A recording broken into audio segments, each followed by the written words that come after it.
هو انا غالبا المطعم ده ضحك عليا او انا اللي ضحكت عليه، مش متاكد. يعني انا طلبت من رغيف شاورما عرض اسمه البركه سعره 200 جنيه، لقيت مبعوت لي حرفيا صينيه اكبر من وشي. فايه بقى اللي موجود جوه؟ يلا بينا نشوف.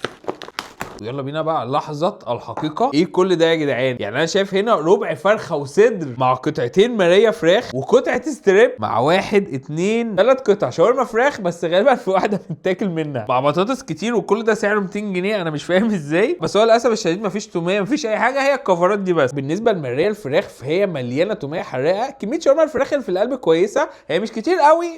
العيش طازه جدا، التوميه الحراقه حلوه، بس هي اكتر حاجه عجباني هي الشاورما، الخلطه بتاعتها طعمها حلو. تعالوا كده طب نجرب شاورما الفراخ. هو الاوردر وصلني بعد الفطار بنص ساعه، وانا طالبه اصلا من الساعه 3، بس ماشي يا عم انا مسامح، الحاجه كتير الصراحه.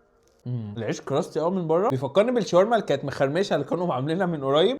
شاورما الفراخ خطيره، البتاعه دي كانت محتاجه علبه توميه على الجنب. تعالوا كده طب نجرب قطعه الستريبس.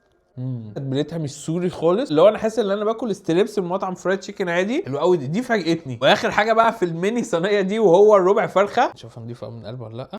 حلوه، الفراخ ما بتقابلش اي مقاومه في بقي، بس احس ان هي كانت محتاجه سيكه تتبيله زياده. بس هي الصراحه الوجبه كاوفر اول سعرها حلو، كميتها كويسه، والعرض ده اسمه عرض البركه يا جدعان عشان ما انساش.